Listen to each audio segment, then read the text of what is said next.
Since the dawn of time, man has been curious. And for almost as long, the Vibes Broadcast Network has sought the truth. Investigate, discuss, explore. Okay, maybe in other episodes, but this one is just listen to the vibes. The views and opinions of our guests may not necessarily reflect those of the host or the Vibes Broadcast Network. Listener discretion is advised.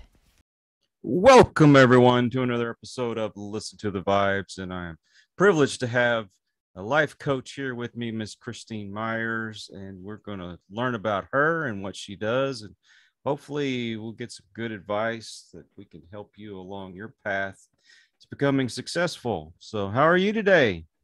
I am doing great. I'm happy to be here. Thanks for having me. Oh, I appreciate you taking time out of your day. And just tell me a little bit about you. Well, what do you want to know? There are so many places to start. I live in Pennsylvania in the Pocono Mountains. I have a 12-year-old daughter and 2 dogs and a husband, and we live out here in Pennsylvania. So that's that part a little bit. All right. Where'd you grow up? I grew up in Canada, so I'm Canadian. So if I get really excited, sometimes you'll hear me say, "Eh? Yeah, eh?" It just comes out. I just can't help it. And you'll hear me say "out" and "about" and a few other things like that. So I grew up in Canada. I was born in Quebec, in the province of Quebec. And love being a Canadian and love being here in the United States as a permanent resident as well. So, speak any French?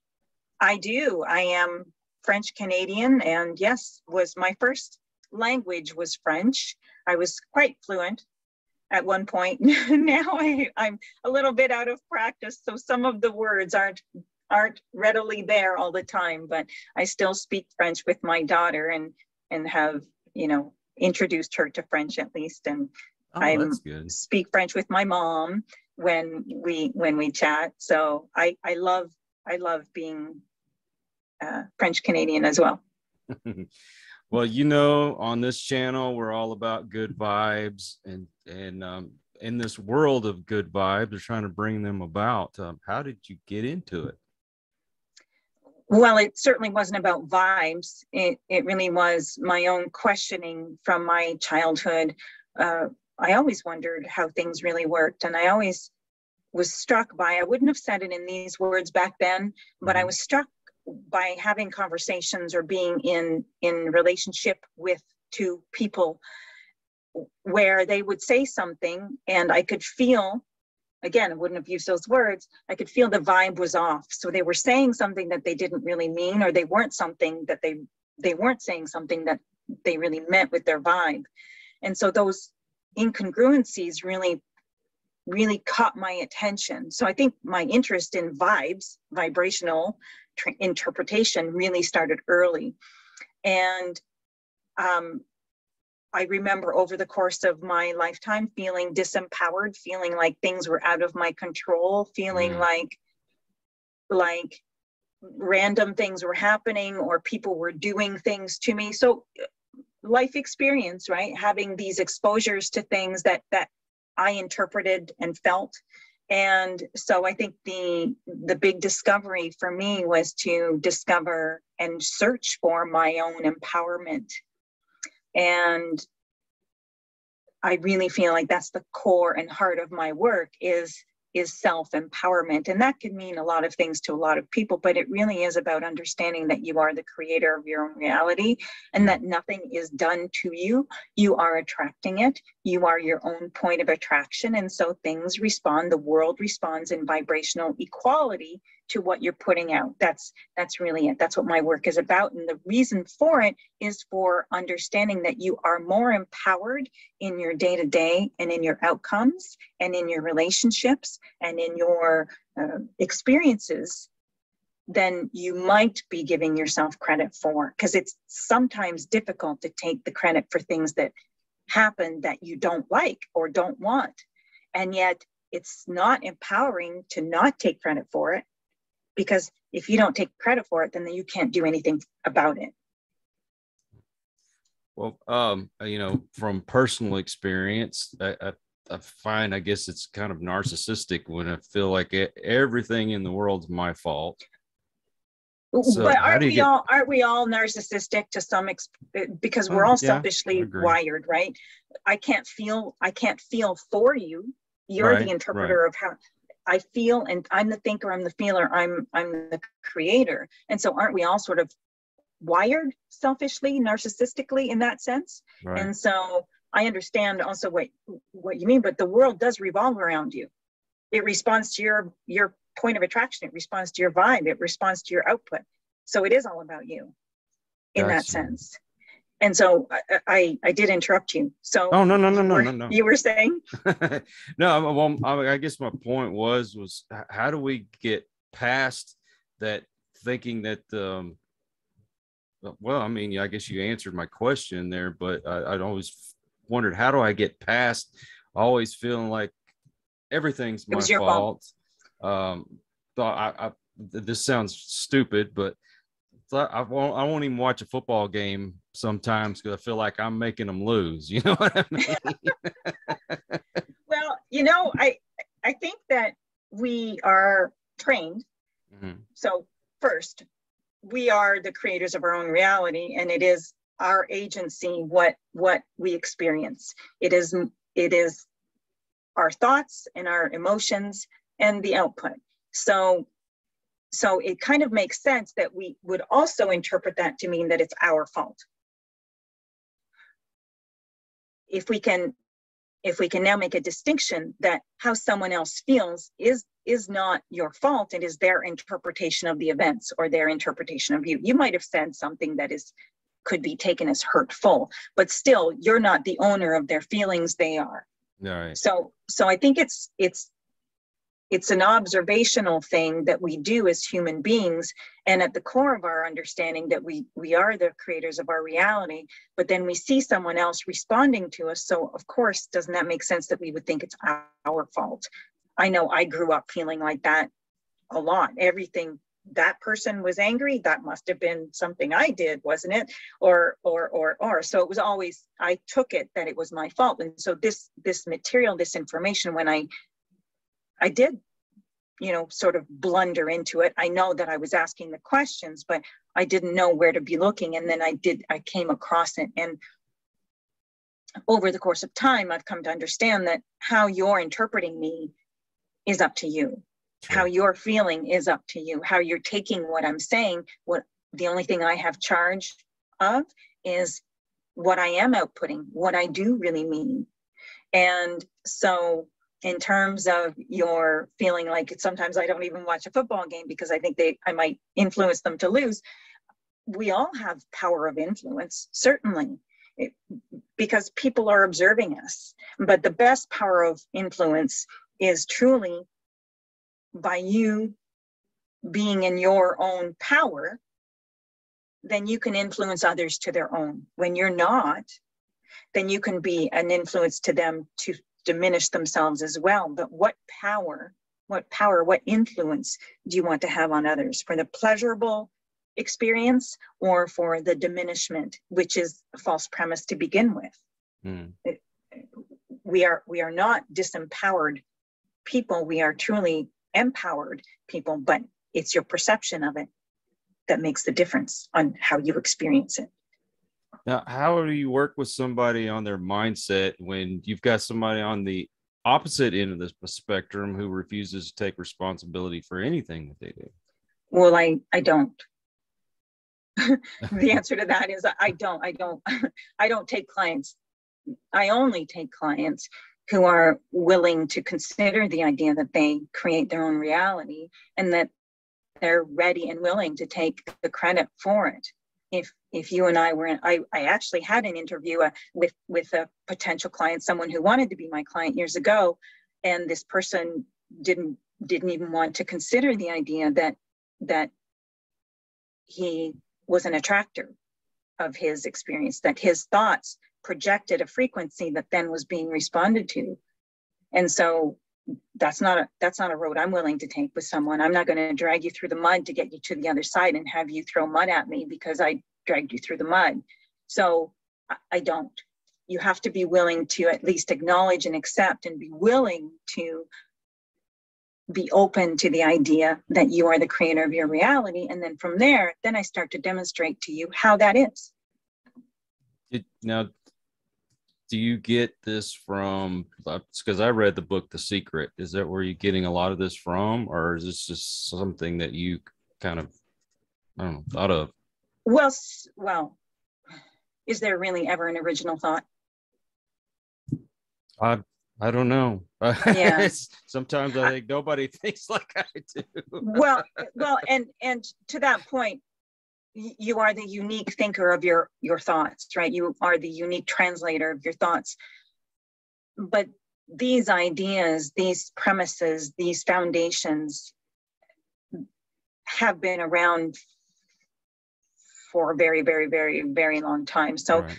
Have I read books with the information? Have I watched The Secret? Yes, absolutely. Did I read Florence Scovel Shinn and Conversations with God and Dan Millman books? And have I been exploring for all of these years? Absolutely. But at the core of who we are, we understand this information, and it really is how we translate it. And Abraham Hicks, of course, has been a major influence on my approach to life and my interpretation. And so I take that and all of the knowledge and experience that I've come to, and then I apply it. I use my own words. I don't know that there's any proprietary ownership of this information. It's up to the translator. Right. Well, I read it some years ago. I actually still have a copy of it and watched the movie about it. I never really started applying it until a few years ago when I got into doing this. But me, for one, it helps if I have somebody that can kind of translate that for me. So somebody like you, who is aware of it, who is enlightened by it, can help someone like me. So, I mean, do you have maybe exercises or something that you can help people to get to that next level? Yeah, I think that there are a lot of misunderstandings and interpretations that are not accurate and true. Mm-hmm. And so I go into this in my book, but I do try to keep it simple. And there are 3 things that I think anybody needs to know: is that you have a soul. Mm-hmm. Your emotions are incredibly important, but perhaps not for the reasons that you think, and that reality doesn't happen to you, it happens from you. And so I like those 3 foundations, because when you watch The Secret, you might, or just read or listen to any people talking about law of attraction, there's a secret that is often not being discussed, which is the power of your emotions in terms of information for you and feedback for you. So if you think that law of attraction is only about thinking, and I'm going to say, or speaking about what you want, while that is, like, that's not inaccurate. No. But if you're saying, if you're spouting off affirmations or saying, I want more money, when you feel broke, then it's not anytime soon, really, that you're going to experience much more abundance in your own life, especially relative to money. So you have to understand the relationship between that feedback that you're getting, the emotional feedback. Yes, your thoughts create. Your thoughts are creating. And your vibration, your thoughts have a vibration. So that the vibration, the frequency of those thoughts is being responded to. Yes, but your frequency might be, I don't have enough. I don't have enough. That's why I want more. I don't have enough. That's why I want more. Well, if you're in that position, then your desire is heard. The frequency, the announcement, the request is heard by the universe and is being responded to, but you're not cooperating, because your attention and your vibe is on the lack of what you want. So as long as you're there, but your emotions are letting you know that. So how do you bridge that? How do you go from feeling like I don't have enough and saying I want more to actually receiving more and experiencing more, well, you've got to find a way to modify, shift your feelings. You've got to start to feel better. You've got to start to look around you. So here's some of the practical exercises. If you want more money and you are aware that you don't have enough, money's a good one, because a lot of people just want more money. Of course. You've got to find a way to let that be okay. You've got to find a way to let what's currently in your bank account be okay. You've got to find a way to look around you and say, all right, well, perhaps I want more money. And yes, I do. I'm really sure that I want more money. I've got a couple of things that are just flying around here. Oh, no. But you have to understand that there's abundance around you. So you've got to find a way to feel good about where you are. And you've got to find a way to feel good about where you're going, even though nothing has manifested yet in the way that you want it to, in terms of the money that you want that you don't have. You've got to start telling a different story. You can't keep having conversations with people about how expensive things are, how unlucky you are, how broke you are, how you're living paycheck to paycheck, how you can't contradict your desire with a belief that holds you right where you are and a story that holds you right where you are. You have to start acknowledging that while I might not have enough money or as much as I want, I do have a chair to sit at. I do have a roof over my head. Yeah, but it's not the house I want or the roof I want. Well, yeah, okay, but that's not going to get you anywhere. You have to find a way of making the best of the worst of it and the best of it. And finding contentment or satisfaction or peace with where you are, understanding that it's the feeling. You can feel abundant with $0 in your bank account. I've done it. I know I can. And so that emotional indicator is extremely important to let you know whether you're in compliance, if you will, air quotes here, compliance with your desire, or if you're opposing it, you're sorry, my phone is ringing here, you're contradicting it. Right. Well, Does that make sense? It does. I mean, I'm one of those, you kind of have to hit me in the head with a hammer sometimes. But I do know, like, one of my mottos is that gratitude changes your attitude. If that, I guess that kind of lines up with it. Gratitude, it changes your vibe, right? And gratitude, you can't feel diminished or lackful when you're feeling appreciation. I prefer the word appreciation because sometimes the word gratitude comes a little loaded with what you've overcome, the hardships that you've had to overcome. Mm-hmm. But whatever word you want to use, it really is, if you could find appreciation in as many moments of your day as you possibly could, then again, the natural consequence of that is that puts you in a place of more allowing of more of what you want. And yet people stand in defiance of that by saying, yes, but I need this and I need to justify. And let me tell you how hard of a time I've had to justify my desire. And I want to say to everybody, stop trying to justify your desire. The fact that you have a desire is good enough. And please stop telling the story of how you got to where you are, where if it's someplace where you don't want to be, please stop telling that story. Please, because what you do is you perpetuate the vibration. You continue to make yourself a match to exactly what you've got. When you find appreciation, when you find satisfaction, when you make the best of the worst of it, when you can make peace with where you are, and making peace with where you are is saying, well, I am where I am. Mm-hmm. And yeah, there are plenty of things I want, but guess what? This is sometimes a revelation to many people. Everybody that you know stands in a position of wanting more than what they've got, because that's the nature of our being. And so you're never going to have everything you want. Just accept it. Understand that you're always going to be on your way to something else, but that doesn't mean that you have to negate the journey that you're on right now. That doesn't mean that you have to feel lackful. You can enjoy right where you are, understanding that there's always more coming. Again, that's the laws of the universe. And be joyful now, be happy now, be content now, be satisfied now. It's a state of being that matches more of what you want versus a state of being that opposes what you want or blocks it, gets in the way of it. It's like if your bicycle tire bicycle wheel is rolling, and I come along and I put a stick in it, that's going to stop it. That's resistance. Right. That's resistance. Doesn't mean that that tire doesn't have the ability to roll. Is you stuck something in there. And that stick is the equivalent of our yes buts, the beliefs that contradict our desire, the beliefs that tell us we can't, or it never will happen, or it hasn't happened, or it's been so long.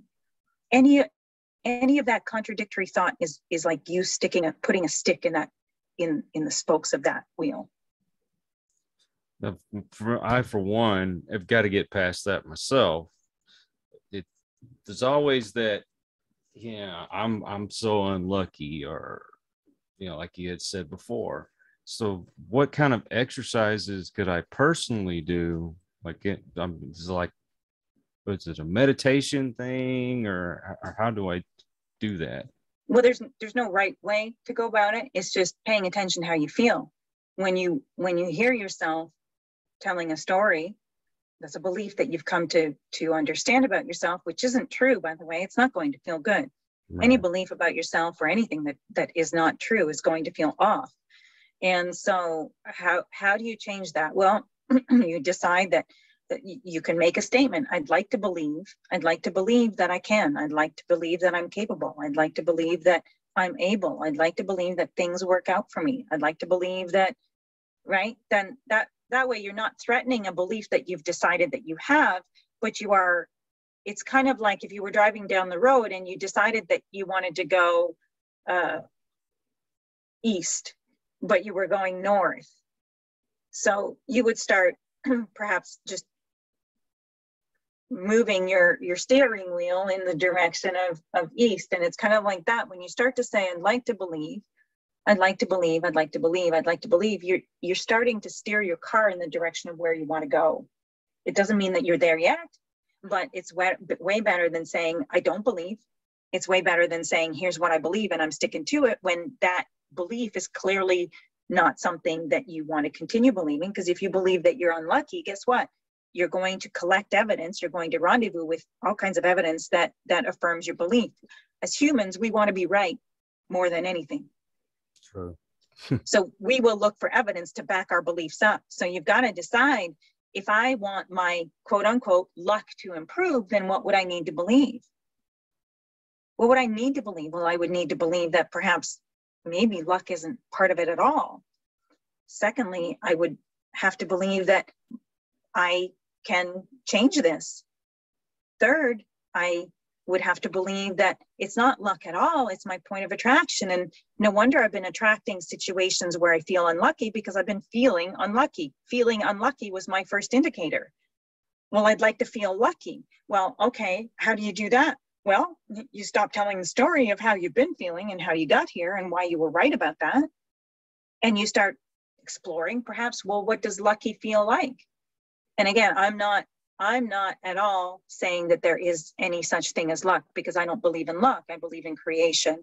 Right. It's always a perfect match to what you've got going on. So no matter how quote unquote lucky anyone looks, it's not luck. It's vibrational match to what they're receiving, period. So, well, I'd like to believe that luck is possible. Again, going with your premise of luck here, but how does lucky feel? Well, lucky feels like I'm blessed. Lucky feels like things are working out for me. Lucky feels, I feel good. I feel like I'm being affirmed. Lucky feels like lucky feels like a reward. Lucky feels like I'm worthy. Lucky feels like I'm deserving. Lucky feels right place, right time. Lucky feels fun. Lucky feels, right place, right time. And so you start feeling for what is it that I'm really wanting here? I want to feel all of those things. And frankly, as a start, that's enough. That's enough, because you've just shifted the direction of your car now, more in the direction of where you want to go, rather than turning your wheel and going in the opposite direction. Yeah. If it makes sense to you, if you were driving your car and you wanted to go straight, and instead you turned you turned and went the opposite way, it makes sense to you that you'd never get to where you wanted to go if you did that. True. Well, right. Then this is what I can't get past, is getting that feeling that I do deserve something, you know, that I am worthy. That's why I included so that word difficult worthy. for me. Right. It's just such a difficult thing. It felt like that since a small child. And I don't know if it's the things that happened to me when I was a kid or not, but. Well, yeah. It usually, frankly, it usually is. It's something that happened to you when you were a child. You made an observation about it. You had an experience about it. You made a sort of a decision. You collected information, and then you established a vibration for yourself. Not that that wasn't already happening, but it became even more ingrained into you. And then you kept thinking it. And then the more you think it, the more it becomes, right? So first, I would start telling a softer story. So you started with, I've been like this for this long, and it hasn't gone away, and I have a really hard time, or I struggle with this. Great. Awareness is awesome. And that's one of the suggestions in my book is like awareness. You need awareness. But then what do? Do you keep telling that story? Do you keep saying, I've had a really hard time with this since I was born, and maybe it came from my other lifetime, and maybe I'm not deserving or worthy?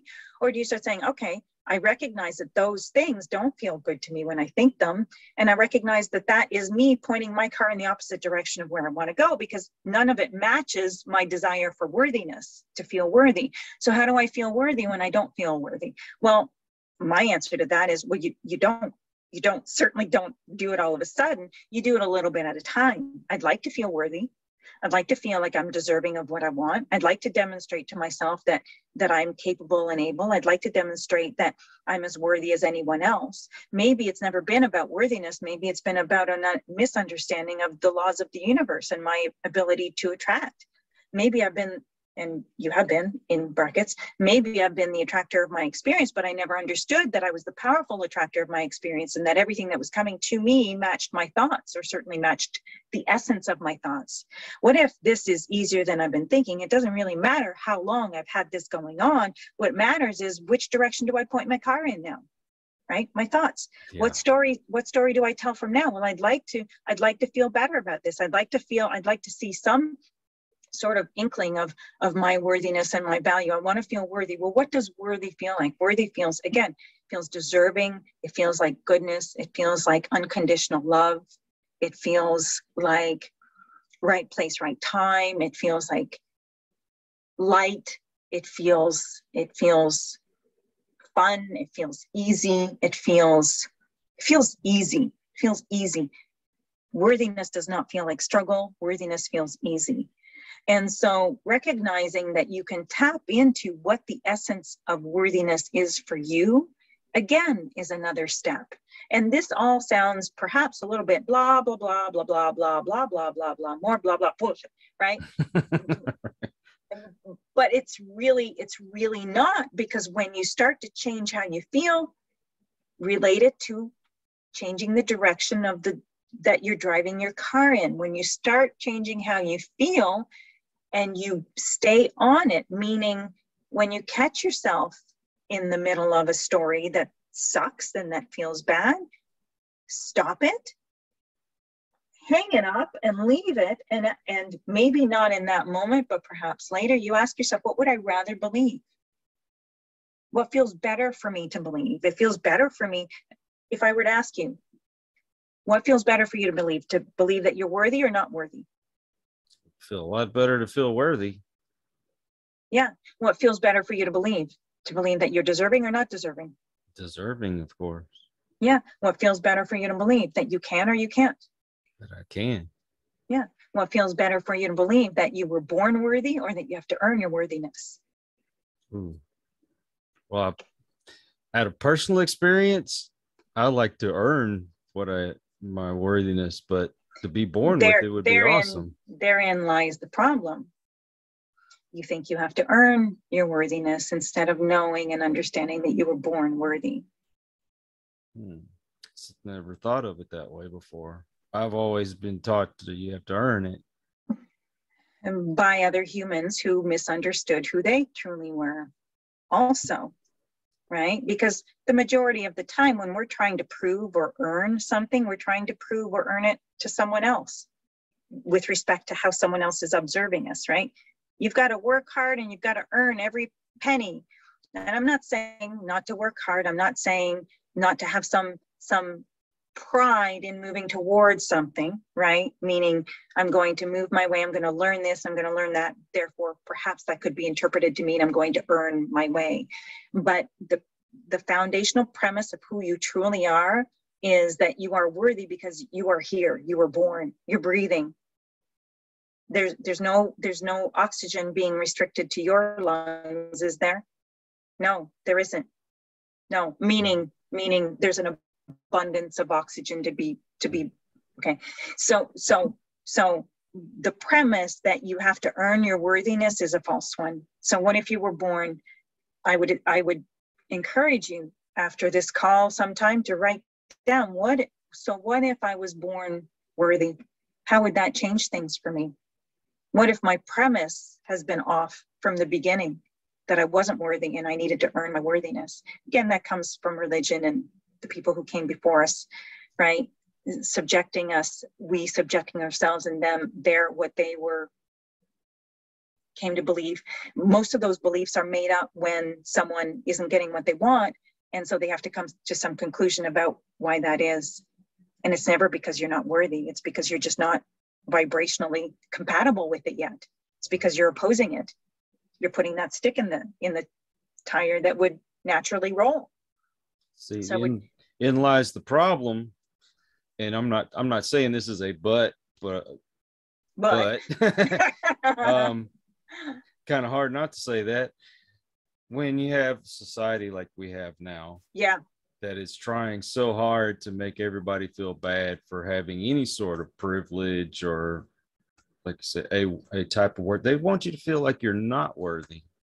That's the whole holdback for a lot of people. Right. And they're if I wanted you to feel not worthy, how do you think I'm feeling? You would probably feel unworthy yourself.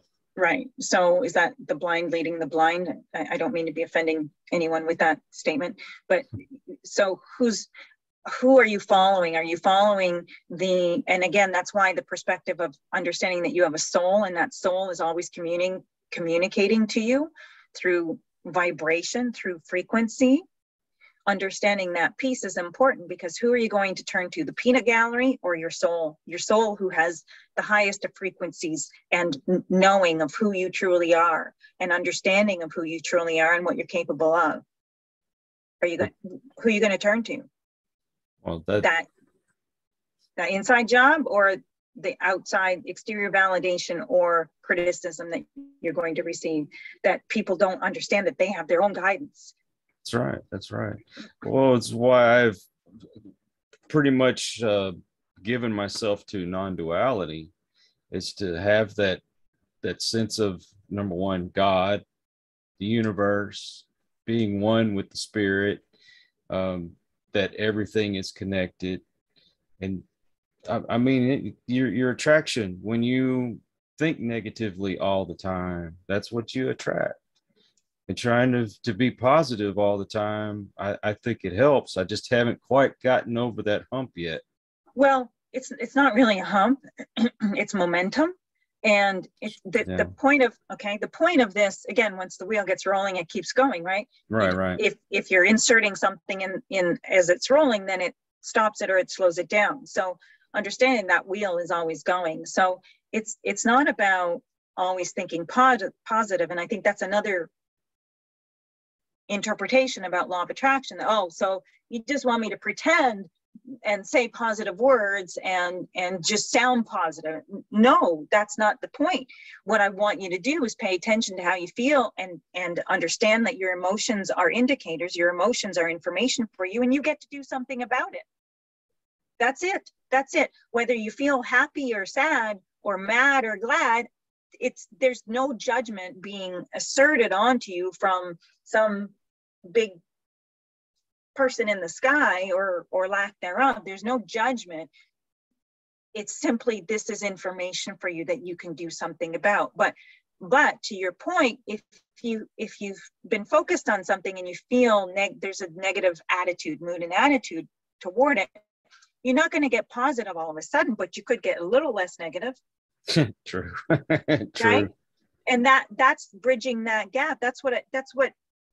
No, this is not about covering up how you feel. This is not about ignoring how you feel. This is about acknowledge how you're feeling, and understanding that you can do something about it. Does it feel easy? Well, heck no. If you've been focused in a way that the mood and attitude about it is negative, right? In air quotes. Again, negative doesn't mean bad. It's just a form of expressing that negative feels bad. It's not bad or wrong. It just feels bad. Positive isn't better. It just feels better. So when you receive information in the form of emotion, that lets you know what you're doing with your point of attraction. That lets you know what you're right now, not yesterday, not the day before, not 2 minutes ago, not 1 minute ago, not 20 seconds ago, not a second ago, what you're right now doing with your point of attraction, with your frequency. And what's coming is going to match it. Keep it up, and it's going to manifest into something. But your first manifestation is thought. Your second manifestation is emotion. We all have emotions all day long around everything that we think about. Okay. And so you have plenty of opportunities to say, wait a minute, that thought didn't feel good. Is there something I'd rather think that would feel better? Or maybe, no, this sucks. I hate this. And I can't think anything positive because it just sucks. All right, then, you know what? Set that subject aside for now.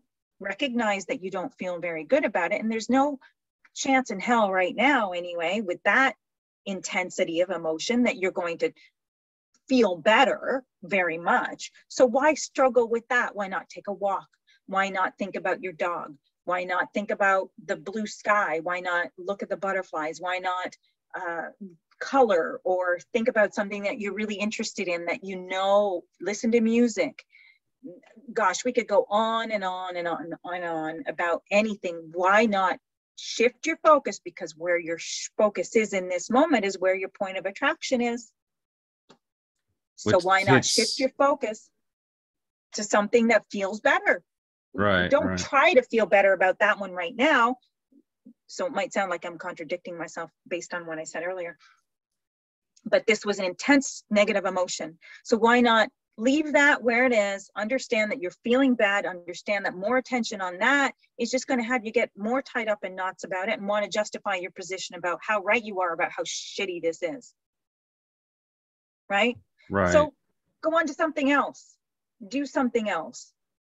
Don't call somebody and talk about how crappy you feel about that and have them enroll them in your conversation, because that's you perpetuating more of it and doing so willingly or obliviously. Just not a good idea. That doesn't mean don't talk to your friends. It's just simply understanding that when you're in the process of feeling negative emotion and you're looking to justify it or stay right where you are, you're not helping yourself, and you're not helping yourself by introducing other people who feel the same way, frankly. Yeah. Because you're all going to talk about, it's kind of like, see that wall? Yeah, I see that wall. Do you see that wall? Yeah, I see that wall. Yeah, I don't like that wall very much. Do you like that wall? No, I don't. Well, what do you think of that wall? It's been here for a really long. It's like, why are we talking about this? Because that's what we're doing. We're just affirming that the wall is there as if we can't do anything about it. Misery loves company. Unfortunately, yes. And that's not helpful. No. So if you, so when you've stepped away from that very intense negative emotion, perhaps you can take a stab at it and say, well, I'd like to feel better. That's a start. I'd like to feel better about that. I don't know how, I don't know when, I don't know any of that. And most people think that they can only feel better if the condition changed. So I'm feeling bad. I heard myself say this to my daughter a few weeks ago, and I had to laugh at myself because I know better, know better. And that's not me being hard on myself. It's just like, yeah, I know that's just a line of baloney I just threw out there. So it was bedtime and she was taking a while and I was getting frustrated, right? I was looking at the situation that was happening and I was feeling like a shortage of time and feeling a little rushed. I wanted to get on with it. So I said to her, I'm really frustrated right now because you're taking, paraphrasing here, but basically saying to her, because you're taking so long to get ready. And I thought to myself, that's not really true. I'm really frustrated because I'm choosing this perspective about this moment. Right. right? So I'm saying that because a lot of people would think, all right, I'm frustrated, so you have to change something about what you're doing because I'm frustrated with you and what you're doing. So I'm going to stay frustrated about this unless and until you do what I ask you to do or do something differently that I would like better, so on and so on. So the point that I'm wanting to make here is that a lot of people think that they can't improve how they feel, they can't change how they feel feel better about something until and unless that person changes, the situation changes, the condition changes, the pay, you get the pay raise, you get the job, or you get the person in your bed or in your arms, or the car you want, or the house you want, or you name it, or the pandemic is over, right? Can't feel better. I'm getting so stressed. I'm not, but people would say, I can't feel better because I can't wait for this to be over. I was like, well, don't wait for it to be over. Find a way to feel good now. Find a way to soothe yourself. Find a way to feel better now, because that you have complete agency over that. Right. The condition is typically something that we observe and react to versus choosing how we're going to respond. But we definitely have to live in the now and not live in the past, not just wait on what could be, manifest the here and now. Well, and manifest here and now is really, your power is now, and your power is your ability to feel how you want to feel, or right. At least point in the direction of it. And living in your past is not wrong for all intents and purposes. And living in your future is not wrong either. In fact, it doesn't mean that you just have to look at your now and say, I'm looking at a computer and this is my now and that's all I can look at. It's just, what mood and attitude are you bringing to your thoughts about your past or about your future? That's really what's relevant here. How do you feel about the thoughts that you're thinking? Because it doesn't matter what the content of your thoughts are. It doesn't matter what the content, what the subject of your thoughts is. Isn't that funny how I'm stumbling on that? What is that? What is that? I do it all the time. It doesn't matter what the subject or the content of your thoughts are. I'm going to go with are. Isn't that funny? And what matters is how you perceive it, how you feel about it. Could be past, present, or future. Doesn't matter. It's what are you doing with your now in terms of your vibrational output, your mood and attitude. If your mood and attitude is cranky and feeling bad about something or feeling regret is misplaced attention on something you can't do anything about. What can you do something about? How you feel now. That's right. Yeah, we control ourselves. We can't control other people. It's just what we feel. Right, but for the majority of people, they don't understand that they have agency over themselves, over their self, over their attitude, over their mood. Because again, for the majority of people, it's assigned to something outside of them. And if you're saying something that could be interpreted to be rude, it's like you're being rude. It's your fault that I feel offended. Well, perhaps, but I don't have to make how I feel about what you're saying. I can decide who I am. I can decide what I believe about myself. I can decide whether I'm going to be insulted by what you just said or take it personally or not. I can understand that you have your own stuff going on. I can understand that you have your own perspectives and your own alignment or misalignment going on. And I can decide, I can choose how I want to take what you said. And I can be offended by it, but what good does that do me? True. Very true.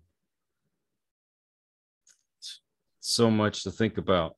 It's way more complex than I'm gesturing here. Let me think really hard about that thing I want and I'll get it. That's not it. In fact, for the most part, most people would do way better not to think about what they want. Identify a desire and not think about it ever again, because for the most part, most people get in the way of it. I want that, but I've never had it. It's been so long that I've wanted it. Nobody I know has ever had it. Only the privileged get it, or. So you get in your own way. So you're best to identify desire and guess what? Stop thinking about it. If you're excited about it, get really specific and think about it. Enjoy the idea for the pleasure of the thought, but most people are not enjoying ideas for the pleasure of their thoughts. They're taking ideas and trying to figure them out. They're trying to make it happen with their thoughts versus using their thoughts for pleasure only. Can you feel the difference there? I'm going to think about this so I can make it happen. I'm going to think about this because I need to fix it. I'm going to think about this because that person was a jerk. I'm going to think about this because this needs to change and I'm tired of it. And then they stay on that and they stay on that and they wonder why things don't improve or change. True. Speaking of thoughts, what are your thoughts on vision boards? I love vision boards, but it's important to understand the purpose behind them. So again, I'm going to generalize here. A lot of people think that vision boards and affirmations are about, okay, I'm going to tell the universe what I want, okay? And then the universe will know what I want, and I have to write it down or I have to put it on a board, right? And that's where I start the moment of creation. I want to say creation started a long time ago for you.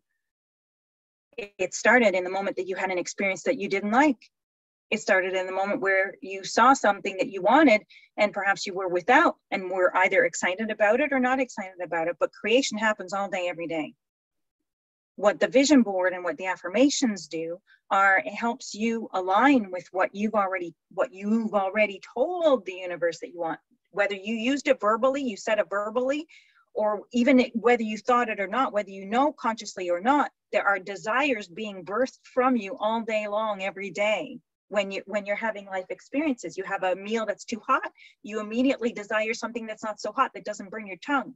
When you are in a traffic jam, you immediately want clear roads. When your vehicle is broken down, you immediately want a smooth, beautiful, newer vehicle.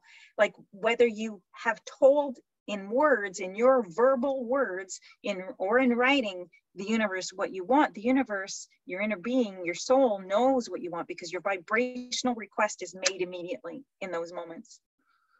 And so the purpose of a vision board is for you to sort of bridge that gap, to come into more alignment with your desire that's already in the process of becoming, because you have goals all the way along, you have desires all the way along.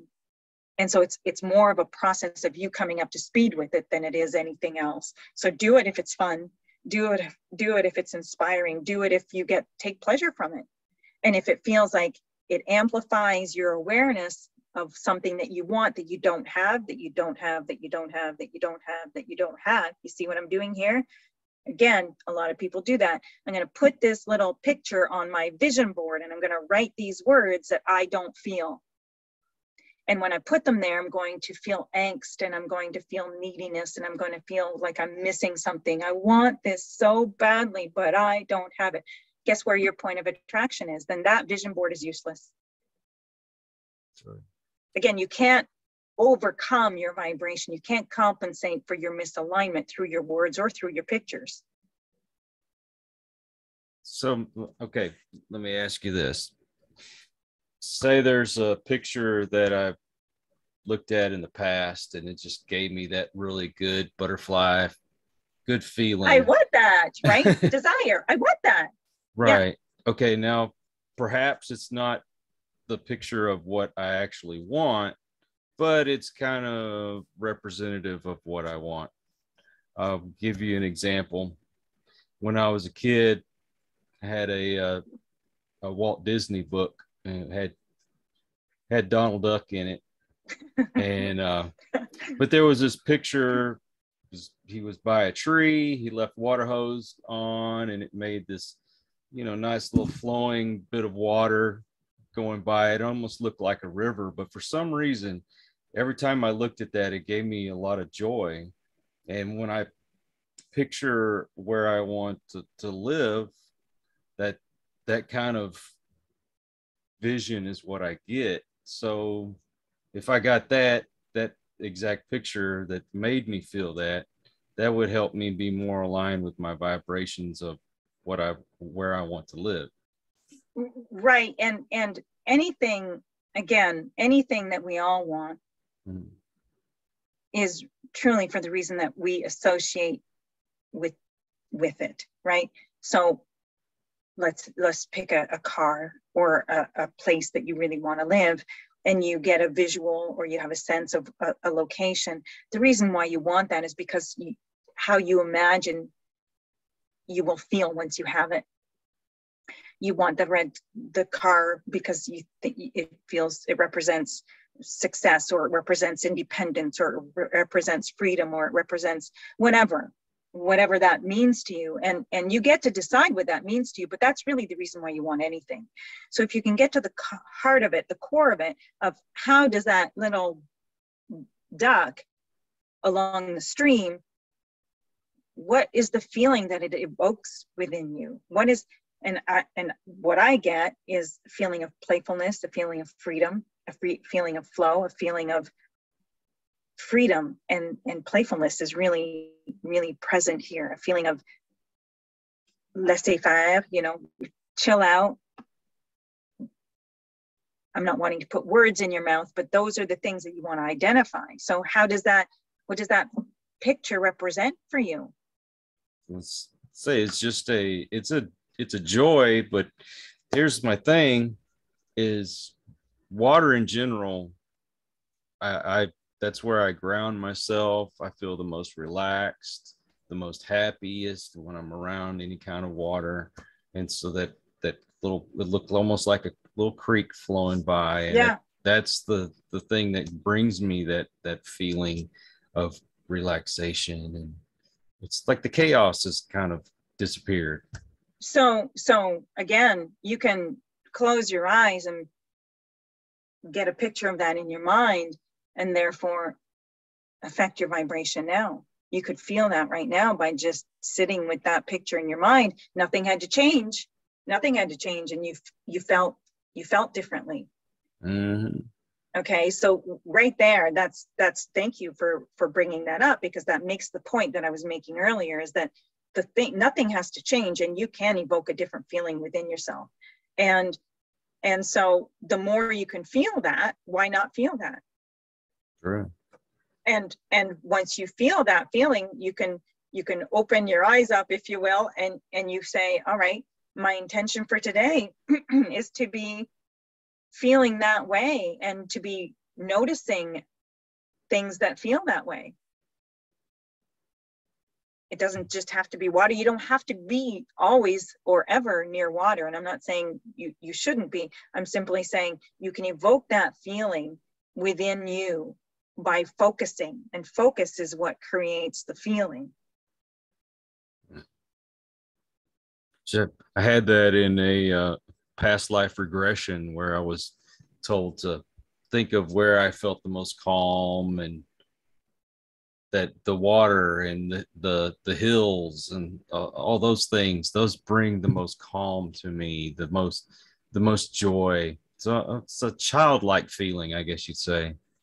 Right, that's the sense I'm getting, is it's this playfulness, this innocence, this joy of life that I'm feeling you're associating there, and it's a good connection point. And if you're not having that experience right now, if you're not living by water, and if you're not living by the mountains, then it really, and you want to, but you're not living there, and you want to, but you're not, and you want to, but you're not, then how do you reconcile that? Well, number one, some people would say just move and get your butt near water and get your butt near a mountain, or both, or one or the other. And while that's doable, right, to some extent, you might have some beliefs in there, or some things that you put in as conditions why you can't. The point is not for us to be living these lives and not ever have the experiences that we want, but it's to understand how powerful we are in evoking the emotions that feel like what we want. And then from there, if you don't keep telling yourself or me or anyone else how you're living where you are and you don't want to be living there, or you're living where you are, you can't wait to get out of there, or you want to be living someplace else, but you can't, if you stop introducing those things as barriers, and instead recognize that you can feel that feeling of peace and freedom as often as you want to focus on it, then you make yourself more of a match to the conditions of your life changing, so that you end up the universe is never singularly thinking about one desire that you have. The universe hears your requests and compiles, coordinates, orchestrates all of the pieces that matter to you. So if you're not blocking it with your perspective, with your mood and attitude on a daily basis, then guess what? You make yourself a match to that. And so soon enough, you would find the circumstances, the means, the ways, the hows, and the whens to have that experience. Does that make sense? Oh, yeah. Yeah. Okay. Well, and I'm fortunate because I live close enough I'm like 20 minutes from the river, and I'm in hill country. So that's a help. Great. Yeah. So you're having the manifestation of what you want, but also to your point earlier, you can also close your eyes and imagine that and tune into that feeling and get the same result. You don't have to take your butt from your chair and go someplace else. If you don't want to, or if you can't do it in the moment, it's not the condition, it's the perspective and mood and attitude. And yes, do as many things as you possibly can during the day that feel good. Choose the things that feel good to you to do, and the things that don't feel good to you, then find a way to, if you're going to do something, if you've decided you're going to do something, then find a way to like it. A lot of people decide they're going to do something and then complain about it. That's not helpful to you. That's not helpful to you at all. That's true. What are you doing with your powerful now? Complaining about the current condition of something that you have decided to do, or decided that you have to do. I have to go to work. Don't want to go to work. Have to go to work. Don't want to go to work. Have to go to work. Hate my job. Well, are you going to quit your job anytime soon? Well, no, I can't. Well, all right, then you better find a way to like it. You better find a way to get yourself there and make the best of the worst of it. But it's not my dream job. I get that. Well, why would I like it when it's not my dream job? Won't liking my non-dream job keep me stuck here? Another false premise. No, it won't. It will help you move toward. It's like you pointing in the direction of what you want, where you want to go with your car. The more you can make the best of where you are, even if it's not anywhere near what you want, you won't be opposing your own desire. No. When you stand in a position of wanting to justify why you don't like it, and here are all of the reasons why, you're not a cooperative component to what you want. You're the one standing in your own way. That's very true. Good Lord, how long I've stood in my own way. But yeah, I grew up outside of Houston, and I did not like where I was at. And I kept coming up here to visit the Austin area when I got together with my wife. And I fell in love with the area, found a way to get here. And I know it's not always easy for folks to do that, but take a chance. That's what I say. You know how many people had told me, no, you need to stay where you're at. And, you know, I'd been in my job for 13 years. I was a supervisor, had nice retirement coming in and everything. I know it's not easy. And I'm not telling everybody out there to go quit your job right now, but I found a job up here and made it happen. Well, perhaps the distinction you could make for yourself is, did you believe you could? Oh, I knew I could. And that's the difference. That's the difference. If you believe something, that's the difference. So if you don't believe you can, then I would never suggest to anybody to quit your job if you don't believe that you can find something more to your liking. Find a way to settle in where you are and make peace with where you are. Understand that you want more of what you want, but start boosting your belief. Start talking to yourself nicely. Start affirming to yourself what you do want. Start boosting your belief that it's possible rather than impossible or improbable, because anything you want is probable. The distinction between whether you experience it or not truly is, do you believe it? And what do you expect? But, and I know this is going to be kind of a generalization of a question, and can be multiple answers. But you think one of the problems with relationships is people are not accepting that they have unconditional love from their partner? That's a fully loaded question. That's so what I thought. So what problems are we talking about?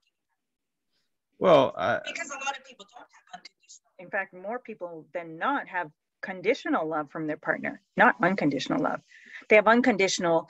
They're looking for unconditional love from their partner when it's not up to their partner to give them unconditional love. Truly, it's about that relationship between them and their soul. I'm writing a relationship book, actually. That's the next book I'm starting next week. And so, well, I've already started, but focusing on it. And that's a big distinction, is that while it's lovely, so lovely, and who doesn't want that, to have a living, human, breathing being as a partner or as a friend or as a colleague or as anything who is being unconditional toward you. But that's not their job. Right. That's not their job. That's not their position to be filling. And truly, you have to find ways to be unconditional with yourself first, do you not? To attract someone who will be like that with you, and to understand that unconditional love, truly the source of that unconditional love does not come from someone else. That comes from that relationship between you and your soul, and feeling that from your soul, looking for the validation there rather than from other people, looking for the acknowledgement that's always being given, not being ever withheld from there rather than from other people. And again, a lot of people are running around out here in these days looking for acknowledgement and validation and so on, out there in the ethers of social media, and looking to receive those accolades from other people, instead of saying, wait a minute, how do you, soul, feel about me? And feeling that pure unconditional love coming from there. Because when you feel that, then you don't need it from other people. It's nice, it's a bonus, but you understand your role, and you understand their role, and you understand that their role was never to fulfill that. They've got their own relationship with their own soul to be working on. True. Well, I know that we could have a whole nother podcast on relationships. I didn't want to dive too deep into it, but that thought, we can absolutely do that if you want to, because it's a really interesting subject. Yeah, I would love to, because I think that's important for people to hear. One of the things, for at least for me, to respect yourself and to love yourself, that you have to do that before you can really be in a relationship. You have to understand, it's helpful if you understand that, again, absolutely, people can and will and do love you. And isn't it nice? And we are human beings to have those relationships.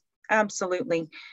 And also, there is an existing and primary relationship that is eternal, that you came from and you will return to, and can be more blended or less blended when you're in the human experience of being you as the personality. And so it's helpful if you understand that soul relationship exists, and that the projection of love that is being sent, if you will, toward you is something that you either allow or you don't. And it's never being taken away. It's never being withheld. It's never being used as ammunition in any kind of way. It's never being manipulated. It's always there, but you have to be in the receiving mode of it. It's like, if you have a cell phone, the towers are out there, but if you never turn it on, you're never going to receive your messages, are you? That's true. They'll be there. They'll even be there, but you'll never see them. True. So it's kind of like that. You've got to turn your cell phone on. You've got to turn your receiving mode on, because those messages are constantly being translated and sent to you. Yes. But if you don't take the time to turn yourself on, to turn on your receiving mode, to feel good, and that's really to tip yourself in the direction of feeling better. Again, no judgment on whether you feel bad or however you feel. It's all good information. But if you take that as information and then do something about it, from your from the inside, right? Understanding that it's in your charge, that you can feel a little bit better, or you can feel a little bit worse. That's it. Does this thought feel a little bit better, or this subject feel a little bit better, or a little bit worse? Have I roped you into another podcast? Sure. I would love to do that. Honestly, would. I would too, because I love conversations like this, and I love talking about. I could talk about this all day.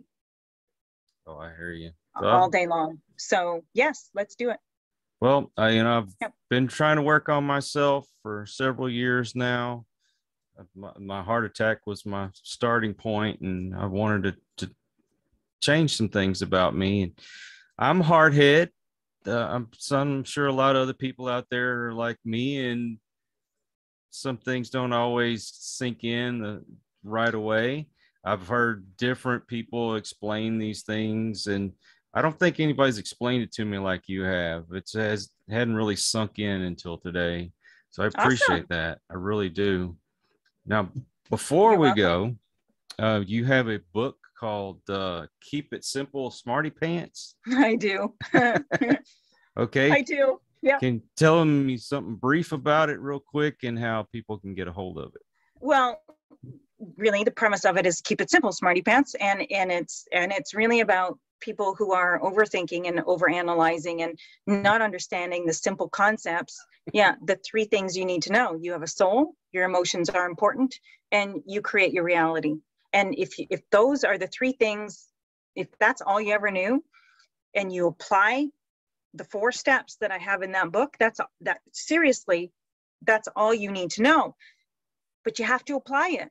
Right. Information is information is information. If you don't, if you're hungry and you don't, you have food in front of you, but you don't reach for it to eat it, then what good does that do? Right. So it's the only things you ever need to know. And it's the 3 things that I introduce my new clients to. And it's the 3 things that we constantly bring to the table, even if they've been working with me for years, because these are foundational premises that are not changeable. These are solid foundations to live your life by, but you have to apply it. And so in my book also, it was designed such that you can sort of flip through it. Short, easy to read, and simple. Has to go with the title, right? Keep it simple, Smartypants. But it's also one where you can open it up and read something that helps you focus. This page here, I just opened it up. I don't have my glasses, so I don't know what page that is. 96. Step 3, find the next best feeling. Great reminder, isn't it? Yes. Great reminder. Oh yeah, I'm tied up in knots about something and there's momentum going. It's kind of like I got in my car and pressed the gas pedal and went really, really fast. And I'm just going fast for the sake of going fast. It's like, find the next best feeling. Oh, right. Okay. Thank you for that reminder. So there are all kinds of little reminders sprinkled throughout this book that can help you in any moment. And well, to your point, it's hard. Getting happy sucks. And I don't like turn-ups. See that? Yes. So yeah, sometimes it's going to feel hard. And yeah, people think that getting happy sucks. Why would I want to get happy? It's like, what's so hard for us to get that getting happy is where it's at? Because everything you want is so that you feel good. We need more of that today. That's for sure. And it truly is that simple. It is that simple.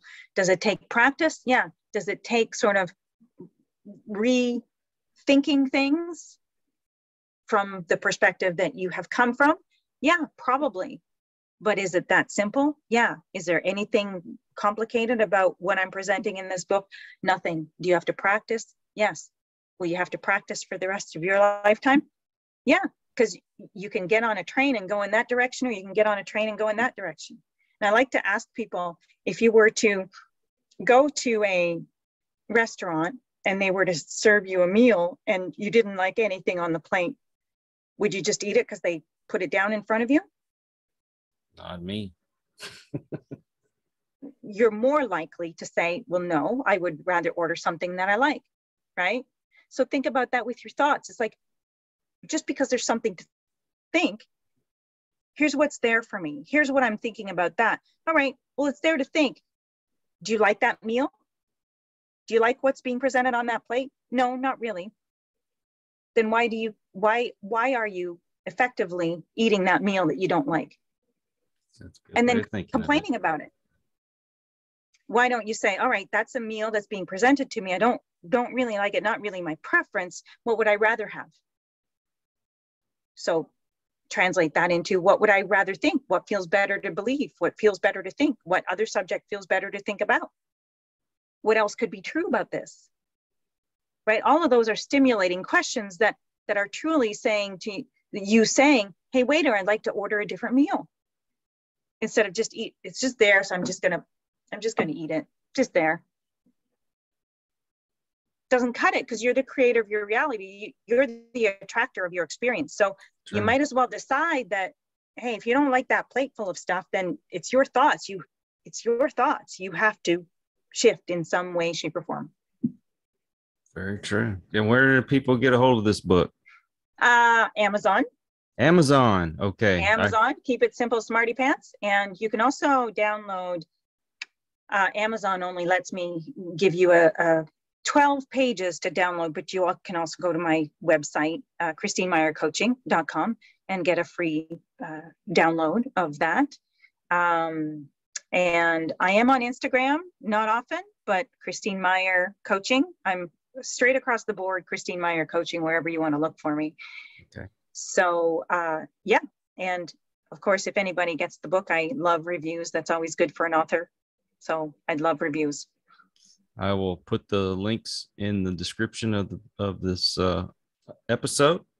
Great. And I want to keep in touch, because I would like to have you back on, hopefully soon. Yeah, let's do it. Definitely. Thank you so much for coming on. You have no idea how much I appreciate that. And so to you, thank you. And to everyone that's either watching or listening to us, if you're new to the channel, I appreciate you coming by. Please subscribe, come back. For those of you that are regular, I really appreciate your loyalty. And until the next one, everyone, please take care. Be kind to one another. God bless, and peace. Thank you. We hope you enjoyed this episode of Listen to the Vibes. You can catch us on Buzzsprout or wherever you listen to your favorite podcasts, and on YouTube. Follow us on Facebook at The Vibes Broadcast Network,